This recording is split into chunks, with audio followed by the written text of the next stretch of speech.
Hello and welcome to today's session on a fascinating aspect of verbal behavior analysis, autoclitics.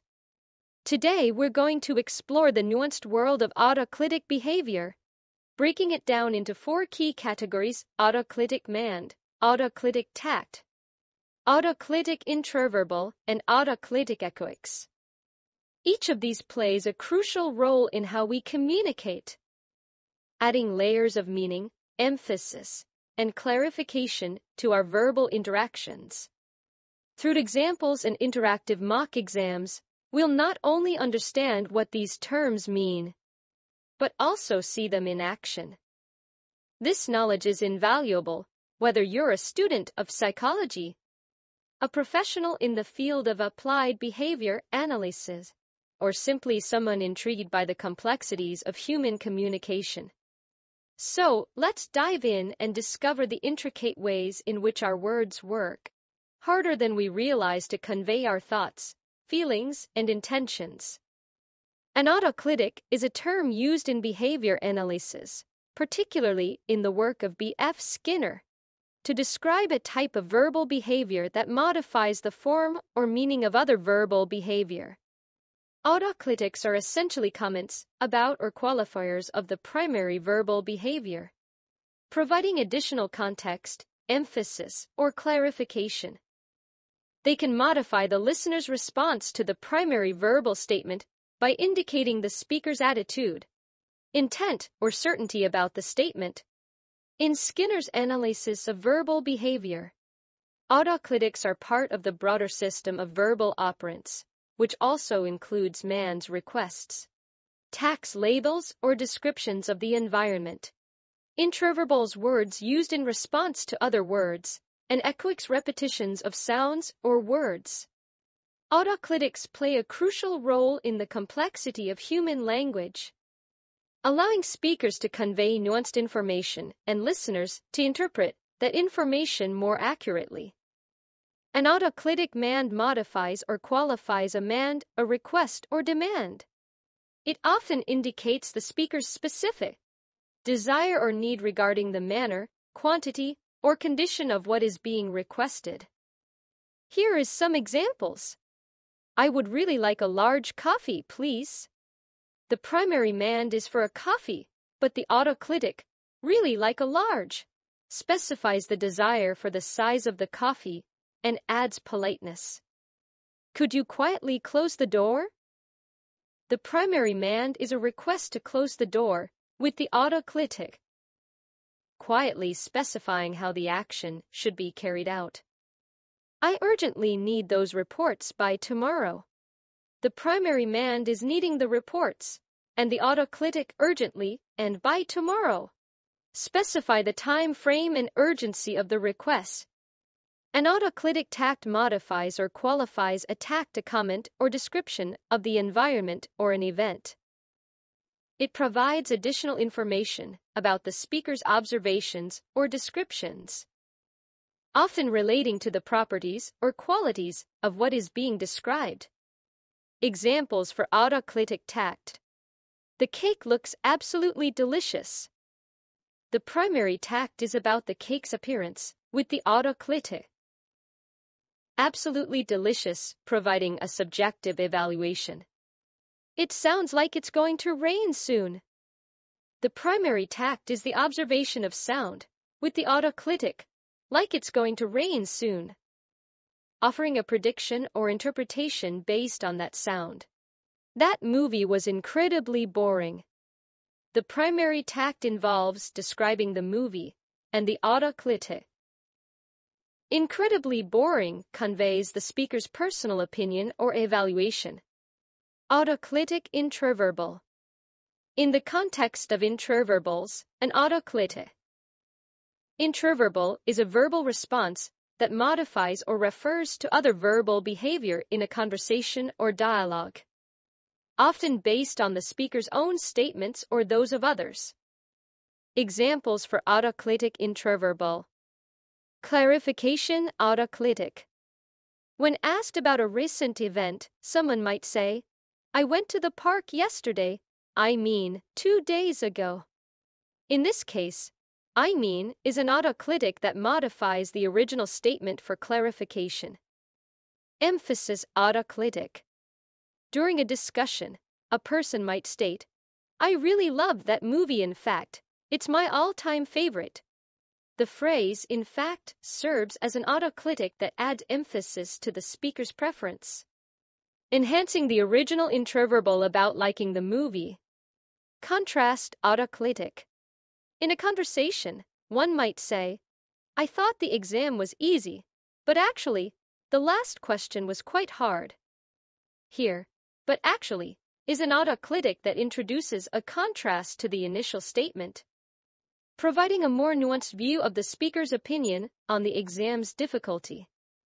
Autoclitic echoics involve a type of verbal behavior where a speaker modifies or qualifies their echoed verbal response. Echoic behavior, in behavior analysis, involves repeating or echoing what is heard. When an autoclitic modifies this echoed speech, it adds clarification, emphasis, or another form of modification to the original echoed words. This modification is reflective of the speaker's own behavior or state, providing additional context or meaning to the echoic response. Examples for autoclitic echoics. Volume adjustment autoclitic. Imagine a situation where a teacher repeats a student's incorrect answer, but lowers her voice when repeating the specific part of the answer that was wrong. For instance, the student says, "The capital of France is Paris," and the teacher echoes, "The capital of France is Paris?" The lowering of the voice when saying Paris serves as an autoclitic, indicating uncertainty or focusing attention on the specific part that needs reconsideration. Repetition for emphasis autoclitic. A coach might echo a player's statement with added repetition for emphasis on a key point. If the player says, "I can run faster," the coach might respond, "You can run faster, faster indeed." Here, the repetition of "faster" by the coach emphasizes the potential the coach sees in the player's ability, with "indeed" serving as an autoclitic that affirms the statement. Tonal modification autoclitic. When a friend excitedly tells another, "We're going to the concert," and the other responds in a surprised tone, "We're going to the concert?" the surprised tone used in echoing the original statement serves as an autoclitic that modifies the echoic behavior to convey surprise or to seek confirmation. Let's practice with some mock exams. Mock exam 1. A child is learning to request items they want. When they see a toy they desire, they say, "I want toy, please." In this scenario, what type of verbal behavior is "please" an example of? 1. Autoclitic man. 2. Autoclitic tact. 3. Autoclitic intraverbal. 4. Autoclitic echoic.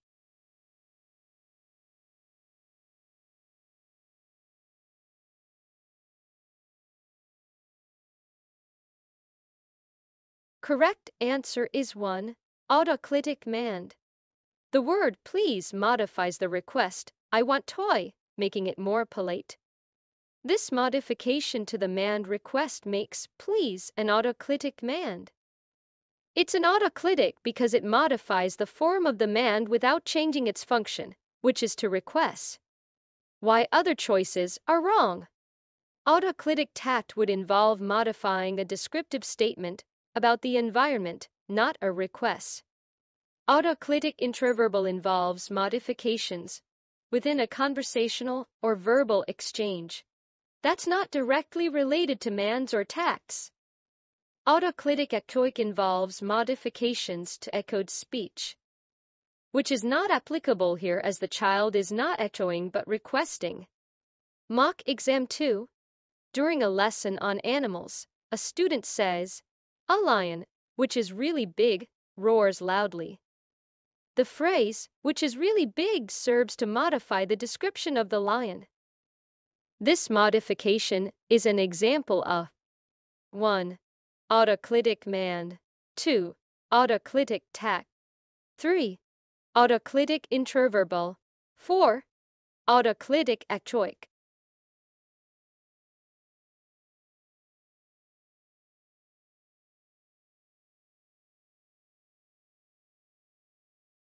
Correct answer is 2. Autoclitic tact. The phrase, which is really big, modifies the tact descriptive statement about the lion, making it an autoclitic tact. It provides additional descriptive detail about the subject being talked about, the lion. Why other choices are wrong.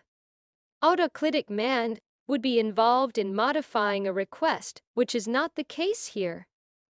Autoclitic intraverbal would modify a statement within a conversation that's based on the verbal behavior of others, not describing an object. Autoclitic echoic involves modifications to repeated or echoed speech, which doesn't apply to this scenario. Mock exam 3. In a conversation about favorite foods, one person says, "I like pizza, especially with extra cheese."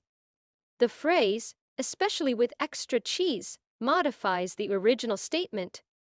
This modification is an example of 1. Autoclitic man. 2. Autoclitic tact. 3. Autoclitic intraverbal. 4. Autoclitic echoic.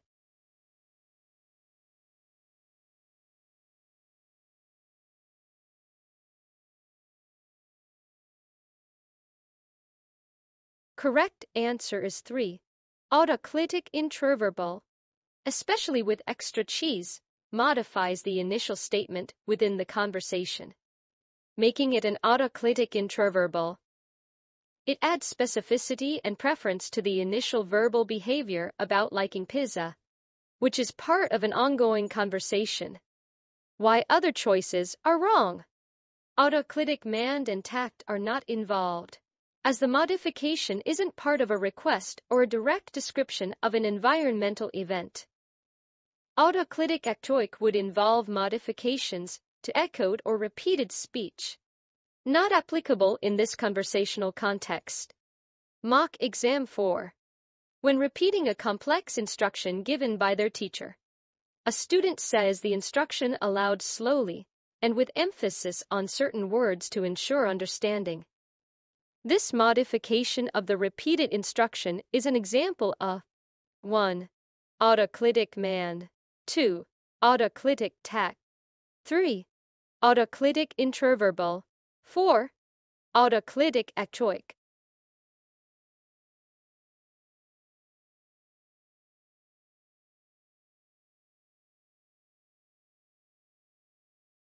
Correct answer is 4. Autoclitic echoic. The modification speaking slowly and with emphasis of the echoed instruction is an autoclitic echoic. It involves altering the manner of repeating echoing what the teacher said to enhance understanding, fitting the definition of autoclitic echoic behavior. Why other choices are wrong. Autoclitic man involves modifications to requests, not relevant in this context. Autoclitic tact would modify descriptions of the environment, which is not the case here. Autoclitic intraverbal would involve modifications within a conversational exchange based on verbal behavior, not echoing speech. Thank you for joining me in this deep dive into the world of autoclitic behavior. Today, we've explored the subtleties of how we modify our speech through autoclitic mans, tacts, intraverbals, and echoics to enrich and clarify our communication. I hope the examples and mock exams have illuminated how autoclitics